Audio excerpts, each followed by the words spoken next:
Good morning. It's about 9:30 on Sunday morning, and I came out here to read Chapter 2, Dinner with Friends, from Stones of Emptiness, Chronicle 3 of the ABIS, by Britiany A Christian. That's me. And there's the back, the synopsis, and my photo, and a little explanation about me and my children. My son is the one that helped me to publish these. So let's get started. Chapter 2, Dinner with Friends. As they drove up to the front of the hotel, they could see Abby and Joshua waiting for them outside. They were right on time. Rose could see the expression of surprise on their faces as they noticed Mikel and Rose in their brand new expensive car. Rose was about to get out of the front seat to sit with Abby in the back when Mikel grabbed her hand and stopped her. He wanted her to stay in front with him in the front seat, stay with him in the front seat.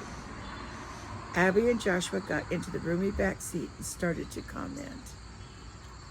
"Wow," Abby said. "This is a beautiful car. Is it a rental?" No, said Mikel with a chuckle of pleasure. "It's mine." "Yes, nice, Mikel," Joshua exclaimed. "I really like it, and I love that new car smell." Joshua and Abby both settled into the luxurious back seat. They smiled at Rose, who Abby noticed was beaming with joy. Abby wondered what the flushed look on Rose's face was all about. Got a glimpse of the kitten. She certainly looked excited and happy. "Yes, I know that area well." Joshua then explained to Mikel how to get to Benny's and Sonia's home. "Yes, I know that area well. I have several relatives and friends that live there," Mikel answered him. They drove in silence, enjoying the ride to the section of Jerusalem where Joshua's friends lived. They stopped in front of a group of two-story homes with steps in front of them. Joshua told Mikel which one they lived in, and he parked in front of the home. They then all got out of the car and went up the steps, and Joshua knocked on the door. Sonia answered the door. She was a lovely, dark-haired woman in her 30s, and her cheeks were flushed red with excitement. Benny was right behind her with two children. Benny and his wife looked Middle Eastern, but Joshua had explained to them earlier that Benny and his wife were Hispanic Americans, just like me. But I was born in this country. I was born here in the United States. I've lived here all my life. I've never even gone out of the country.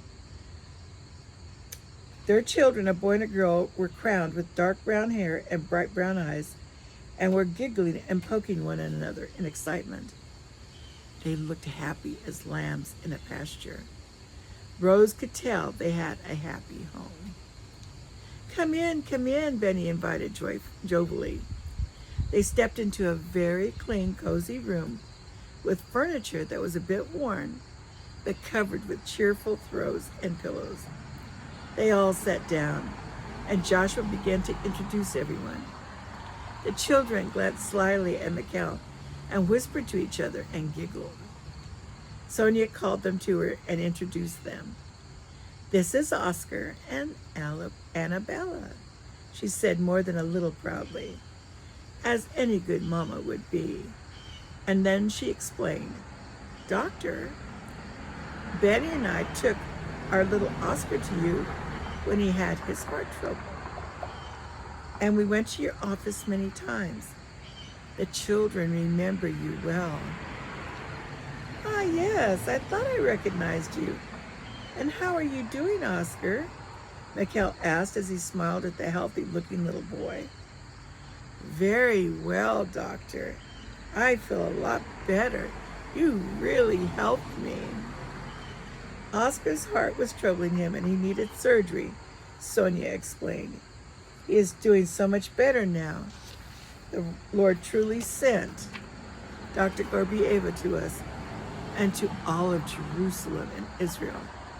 There have been so many people helped because of you, Doctor. Mikel smiled at Sonia and said thank you, but almost as if he was embarrassed at her words. He then explained to everyone there that his specialty was pediatric surgery, but he and his staff did surgeries on many people of different ages who had heart problems. Rose marveled at the modesty of this very handsome man. Even though Mikel had extraordinarily good looks and obviously a God-given talent as a surgeon, he was a very humble man. Rose couldn't help but love this very warm and caring individual. The men started talking about Mikel's new car, and they went outside to look at it. The women sat and talked for a moment, and then Sonia excused herself to go and check on dinner. She waved away the girls' offer to help with a warm smile as the children followed her into the kitchen to help. Rose sat there smiling at Abby. Abby, how is everything going with you and Joshua? Abby extended her hand, and a beautiful diamond sparkled brilliantly from the ring on her finger in the soft light of the lamp. Rose exclaimed and grabbed her hand. Oh, Abby, oh, I'm so happy. Are you really getting married? Abby blushed and smiled. Yes, Rose, I'm so happy that I'm about to burst with joy. We talked out everything that was bothering me, and I said yes. I realized how much I love him, and I'm so happy that we're going to be married. Actually, he wants to get married here in Israel. He's going to ask Benny if he will perform the ceremony. We are thinking of taking our honeymoon in Babylon. I'm so happy, Rose. Rose hugged Abby to her, and just then the men walked in. They were still talking about all the wonderful extras on the car as they sat down. Rose went over to Joshua and hugged his neck. I hear congratulations are in order, dear brother-in-law to be. Joshua beamed at her. Yes, sister-in-law to be, they are indeed.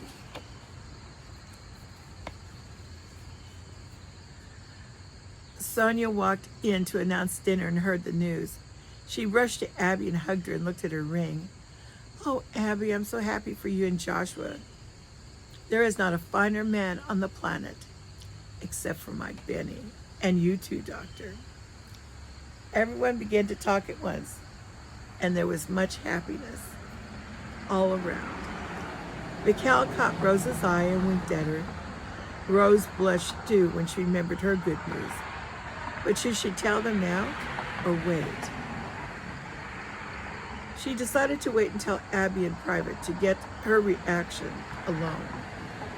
It would be very sudden, and she wasn't sure how Abby would feel because Mikel and Rose had just met. They went into dinner of challah bread, cucumber salad, and excellent Jewish lamb and bean stew called cholet. I'm not saying these things right. Sonia had made the popular Jewish stew for Mikel's sake, since Sabbath started at sundown. Benny prayed a beautiful prayer of thanksgiving over his guests and the food, which made everyone smile with happiness. They then spent the time during dinner raving about Sonia's stew, which made her pretty face blush. Mikel said at one point that the stew was every bit as good as his mother's shalot stew, which made Benny beam with pride. Cholet, I don't know, cholet stew, I don't know. My wife is an excellent cook and excels in cooking all kinds of cuisine, including Mexican food. She makes a mean cream cheese green chili enchilada dinner. That's heavenly. He boasted proudly to his guests as he looked adoringly at his wife. My in-laws actually send us green chili from Hatch, New Mexico, where they live. That is absolutely delicious. They also started discussing the details of the marriage ceremony. Benny informed them they would not be able to have the ceremony in Israel because of the laws governing marriages. They would have to go to Cyprus or Prague. The Protestant churches were not able to perform marriages at this time, although there was a request on the PM's desk to approve it. He then went into his office and brought out the paperwork for both Abby and Joshua that was required for a marriage in Cyprus. He told them that with the proper documents, it wouldn't be a problem. He also said that he knew a church in Cyprus with the same affiliation as Benny and Joshua's, which could give them a Christian ceremony. Several wedding ceremonies for couples from Benny's church had all been done at the church in Cyprus. He described Cyprus and the church, and it sounded idyllic and romantic. They discussed a reception when they got back from Cyprus, and Benny asked if he could post an open invitation to his congregation. It was a small congregation, and they all loved weddings and would love to help them celebrate.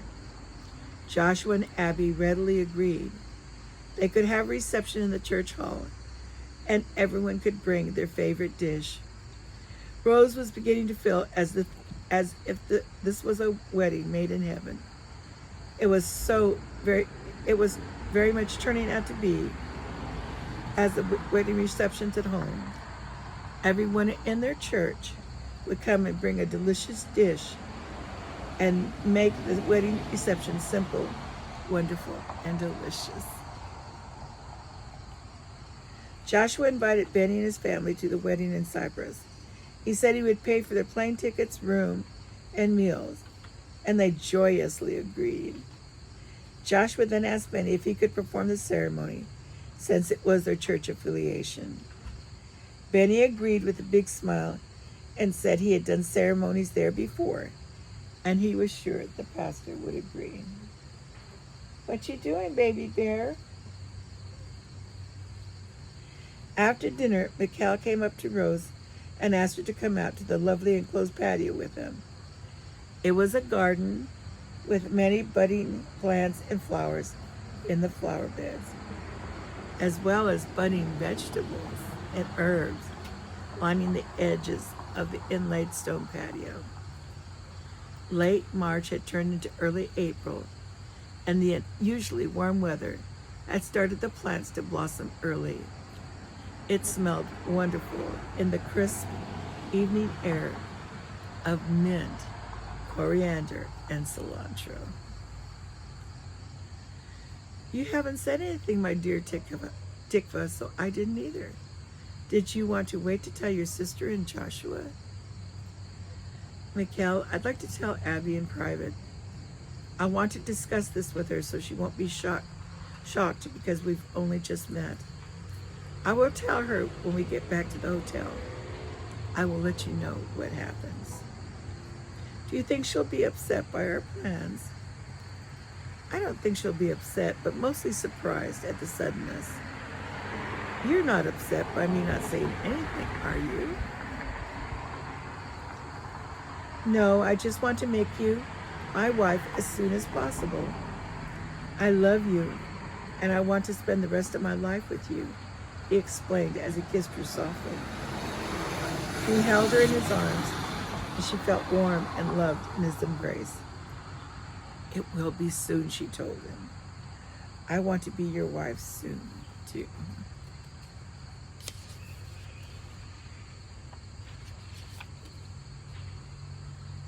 They spent a little more time embracing and kissing each other, and then walked back into the house. And that is the end of chapter 2. Let me see how long chapter 3 is.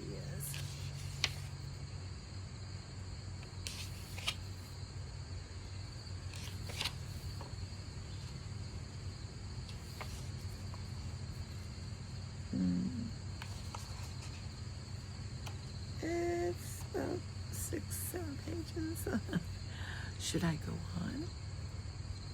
Yes? Well, let me drink some water, and then I'll continue.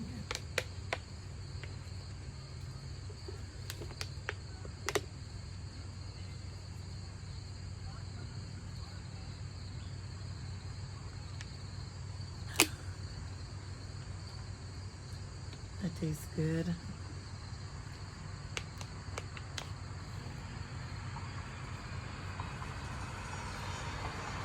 Chapter 3, Talking into the Night. Joshua threw his bag into the trunk of the beautiful car. He and Mikel had decided that Joshua would stay with him while they were in Israel. Joshua was relieved. He loved staying with Sonia and Benny, but their house was small, and the children had given up their room for him. Mikel had a big 4-bedroom home, and Joshua could have his own room. As Mikel explained, he worked all day long, so Joshua would have the house to himself, except for Irma, his housekeeper, and her husband Mel, his gardener. He had explained that they lived in a small house on the grounds and were only in the large house while they're doing their duties during the day. They dropped the girls off at the hotel and left with Joshua.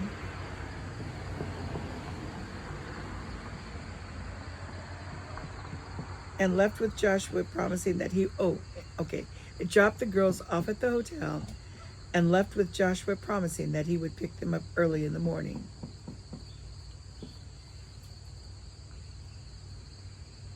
I wonder what that noise was.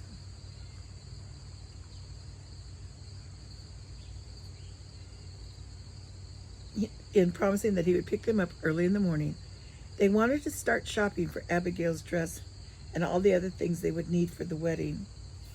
Abigail wanted to find a bakery for the cake and hors d'oeuvres for the reception at Benny and Sonia's church. Both girls were so excited at the prospect of looking around Jerusalem at all the different shops to find the one special dress for Abby to wear on her wedding day. I love weddings. My granddaughter is getting married soon. It's so wonderful. She's a nurse too. Mikel told Joshua that he could use the new car to drive them around, and Mikel would use his old one for work. Once they arrived at Mikel's home, Joshua looked around the large living room once more and admired the simple beauty of it. Mikel showed him to the guest bedroom, and Joshua put his bag in the room. Mikel then asked him into the living room and offered Joshua a drink.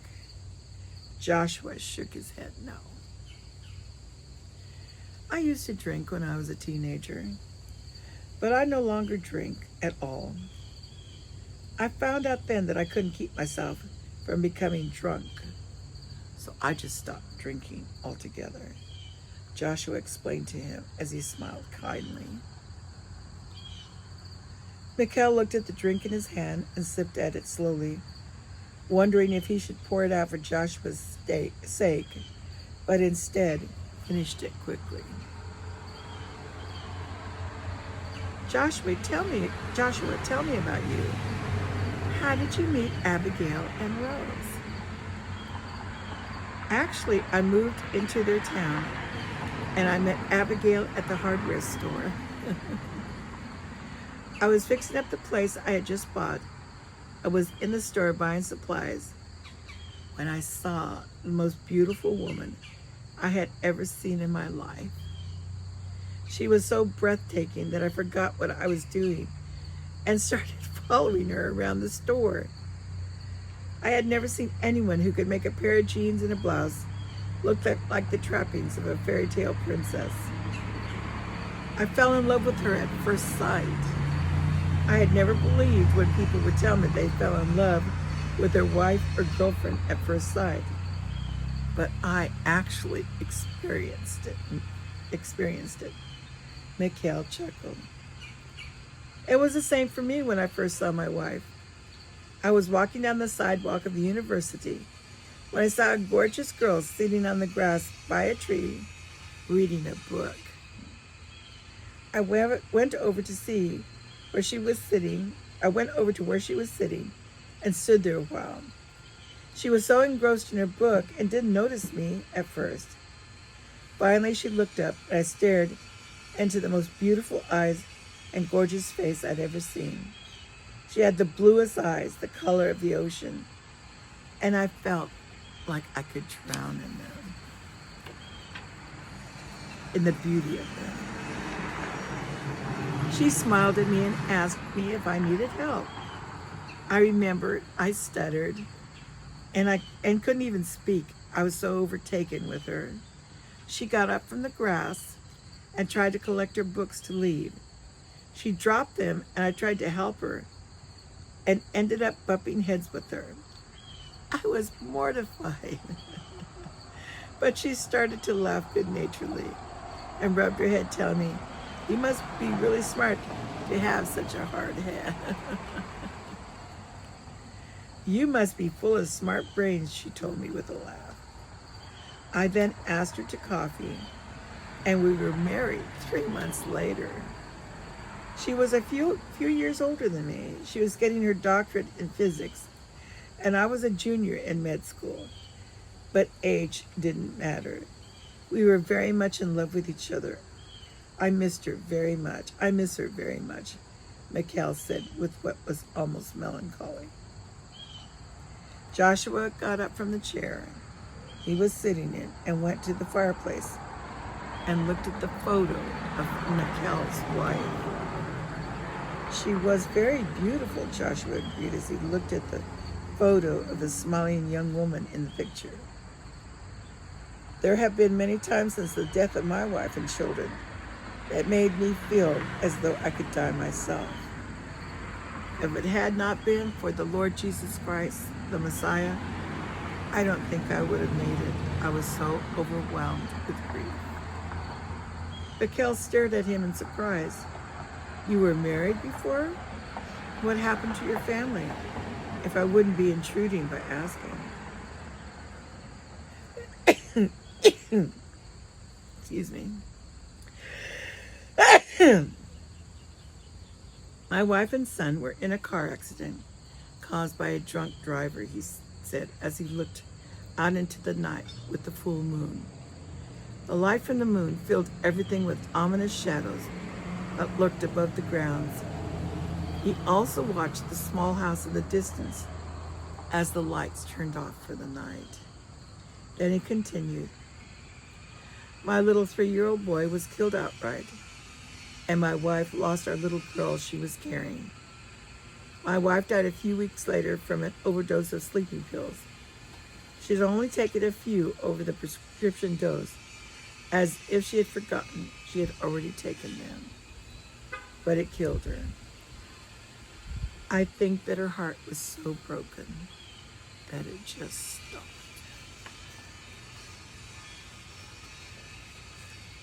I almost went crazy. I blamed myself and God for what happened to my family. It took me a long time to get over it. I left the ministry at one point because I couldn't handle my grief. I worked at my dad's construction business for a while, but at night, alone, I thought I would die from the torment and pain. But one night, after tossing and turning most of the night, I had a dream that changed my life. I dreamed of my family in heaven, and it was so real that I thought I had died and was actually there. I saw all 3 of them, my wife and my babies, and they were all happy and well. Perfect peace filled my heart and soul and cast out all the pain and fear that I had been suffering with. I knew that the Lord had given me that dream, and the burden of guilt and despair left me. I'll know they are waiting for me in heaven, and that comforts me. Now that I met Abigail, I'm happier than I have ever been. She was unsure about us for a time, but we worked everything out, and we will be married as soon as possible. I can hardly wait to make her my wife. Mikel stood at the French doors with him and looked out at the perfectly manicured grounds in the moonlight and asked, "If I tell you something, will you keep it to yourself for a while?" "Sure. What is it?" Joshua asked. "I've asked Rose to be my wife." Mikel said the word so softly that Joshua wasn't sure that he heard him right. "You've asked Rose to marry you? But you just met, am I right?" Joshua was trying to keep his voice even, although alarms were going off in his spirit. Surely he must have heard wrong. "Yes, I am like you," he said, lapsing into Russian unconsciously. "I fell in love with Rose when I saw her on the plane, sitting there so sweet and at peace. I don't think I've ever met anyone in my life that possesses that kind of peace. And getting to know her the way I have these past few days, I've fallen madly in love with her. I don't think I could let her go back to America. I'd like for her to stay here in Israel with me. I'd like for us to be married as soon as possible.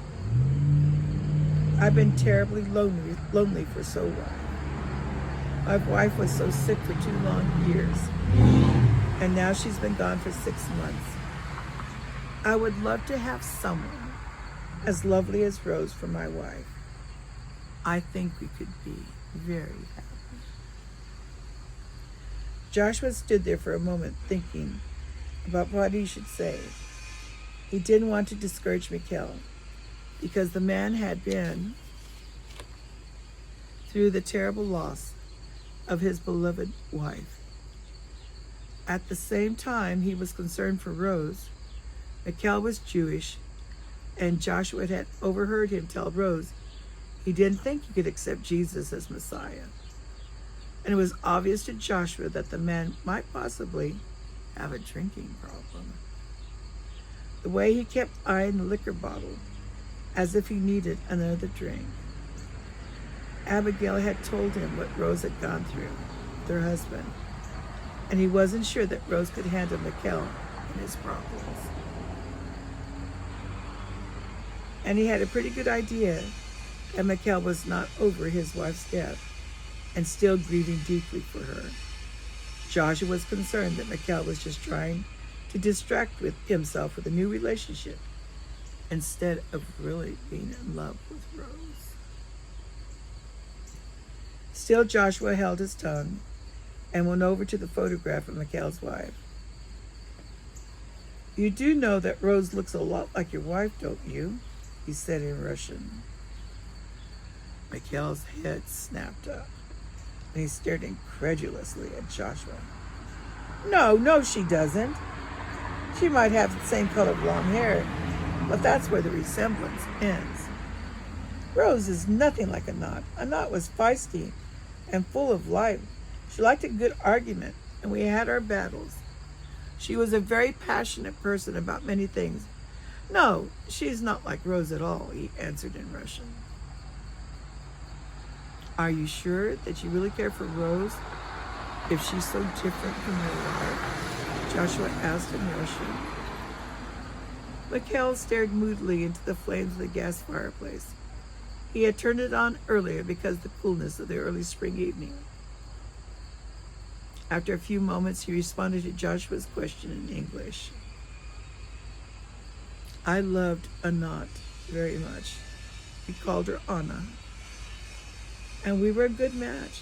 We had the same interests and the same passion for life. But Rose is different in a good way. She has peace and gentleness in her heart. And I can tell that she is a loving person and a faith-filled person. There is an innocence about her that is very appealing." He looked into Joshua's eyes and held them. I can use some of Rose's peace in my life right now. I'm tired of battling. I battled for 2 years to save Anna's life, and now I am very tired. I just want to have a peaceful, simple life with Rose at my side. The adventurous side of me died when Anna died. That part of me is gone forever.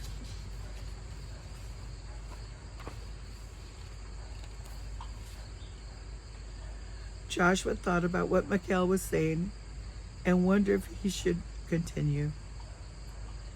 You know that Rose is a strong woman of faith in Jesus Christ as Messiah. Will that be a problem if you were to marry her? Joshua asked gently in Russian. I would let Rose practice her faith. I have no intentions of taking her away from the faith that gives her so much happiness. All I want to do is love her. I don't want to change her life in a bad way. I wanted to make her happier than she's ever been. She told me about her dead husband.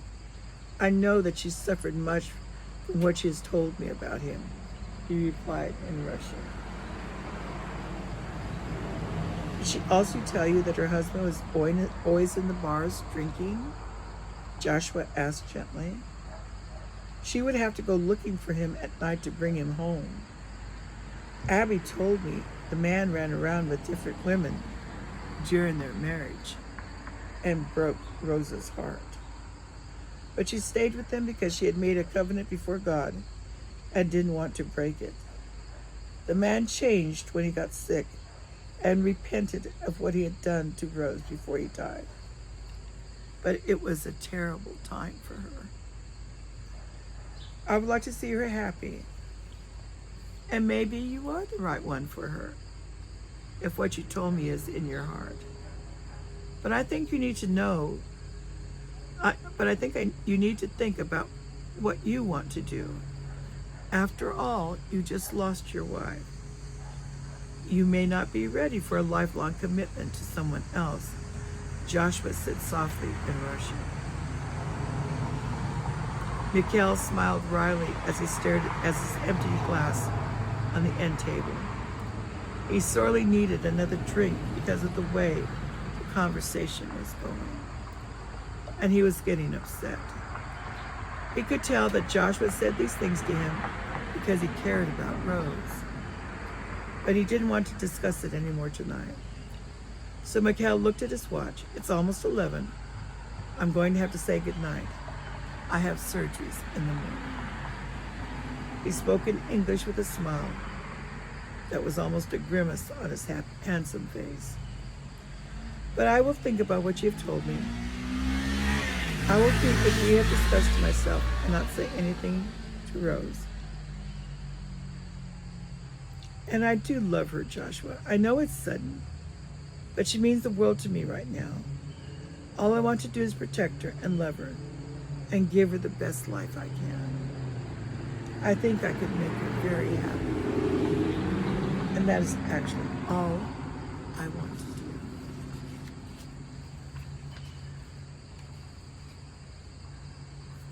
Joshua patted Mikel on the shoulder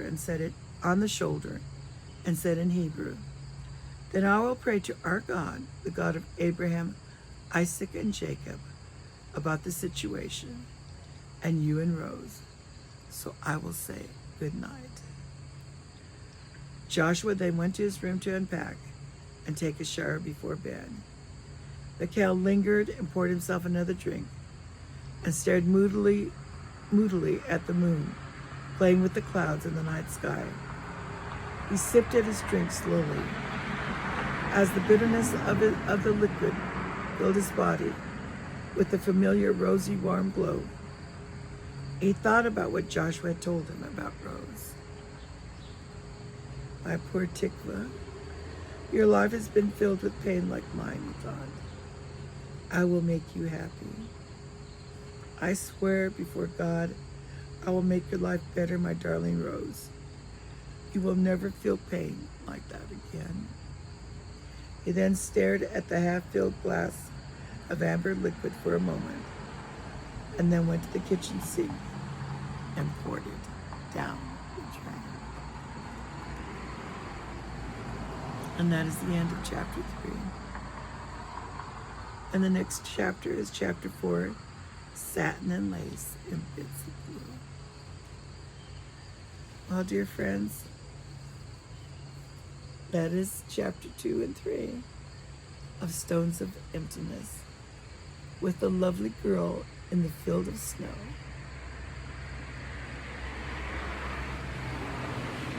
God is so good. That's why we should never give up. You know, Joshua could have given up. What happened to his wife and children was devastating. But he didn't, and look what's happened to him. He found somebody else. He found Abby. And look at Mikel losing his wife like that. For 2.5 years, he suffered, trying to save her life. But now he's found Rose. God is good. He is the God of plan A, plan B, plan C, and plan D. There's a little girl that I watch. She's from Seoul, Korea, and her little vlog is called Plan D. And she describes her life and how Plan A didn't work out. Plan B didn't work out. Plan C didn't work out. But Plan D did. And now she has a successful YouTube channel and is doing really well. So don't give up. Know that God has a plan for you, abundantly above all you can think or ask. I think that's in Isaiah. You just have to remember that he loves you so much, and all he wants to do is be with you and help you. Just invite him into your heart. Say, Jesus, come into my heart. I need you. I need you to help me with my plans, Father. I need you to help me to know you, to be loved by you and to love you. Please help me. Father God, in the name of Jesus, wash me in the blood of Jesus, of your son Jesus, so that I can be ready to go to heaven with you and live with you forever. All right, dear ones. Remember, this is on Amazon.com. It's so nice to hold a book. I had the Chronicles on Kindle for many years, but it's nice to hold the book.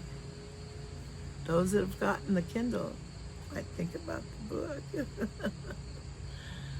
I think it's $10.95, and of course shipping. But it's something that you can have for a few years and read over and over again. I do that. You know, I'll pull something out and reread it. The one book that I love more than anything is Jane Eyre. My mom gave me that book before she died. And it reminded me of her because she was an orphan. She was raised by her grandmother. So, remember this book, and you can get it on Amazon.com. I'll talk to you later, dear ones. I love you. You have a good rest of the Sunday morning and afternoon, evening. Bye-bye.